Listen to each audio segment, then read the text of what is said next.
Well, let's practice multinomial coefficients, and you'll see why they're called that if you weren't sure in this video. So in the expansion of 3x plus y minus z to the fifth, what is the coefficient of the term x, y, z cubed? Well, let's start by writing out this guy as if it were just a multiplication. So that would be 3x plus y minus z multiplied again by 3x plus y minus z, and so on, and we'd have that 5 times 3x plus y minus z. All right, so we want to say how many ways can I pick an x, a y, and 3 z's? Well, I could go z, z, z, and then yx. I could go x, y, z, z, z, and so on. So what do we have? We have 5 things, and we want to divide them up into 3 groups, 1 group, and 1 group.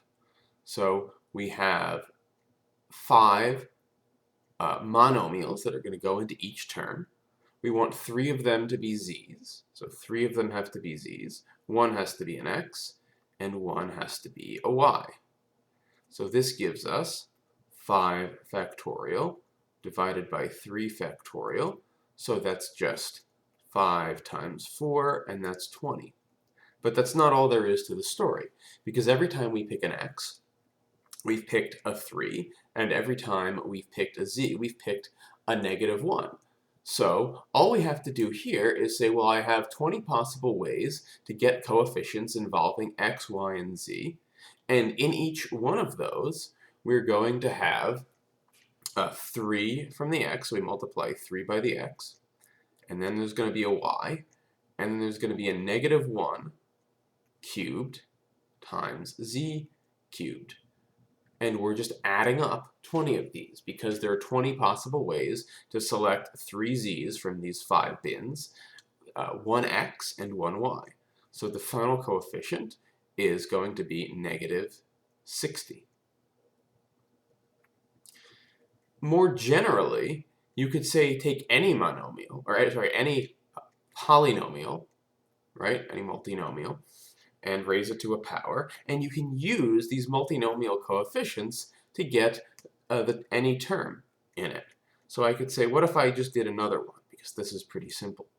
Let's say I took 2x plus 4y plus z minus 2w, and I raised it to the 4th power.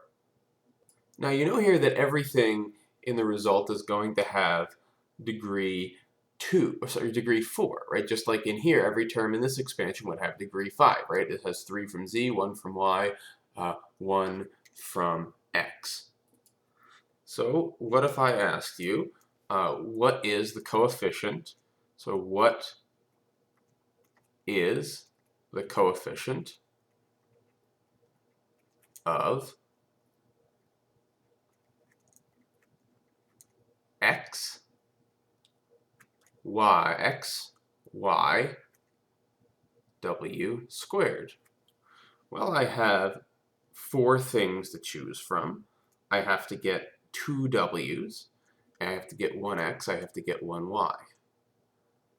So it's going to be 4, choose 2, 1, 1. So that's 4 times 3. So that's 12.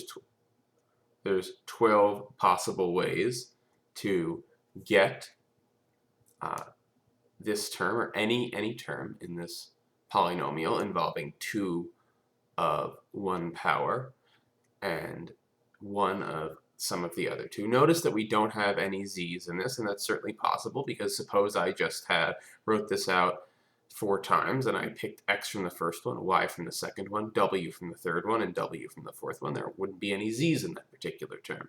So there's 12 of these, and then we have a 2 contributed by the x, a 4 contributed by the y, and then we have a negative 2 squared contributed from the w. So we have 12 times, and then this is 8. This is 4. So this is 32. So we have 12 times 32. And 12 times 32 is 384. So this is the general strategy for how you would do any problem like this that involves expanding polynomials.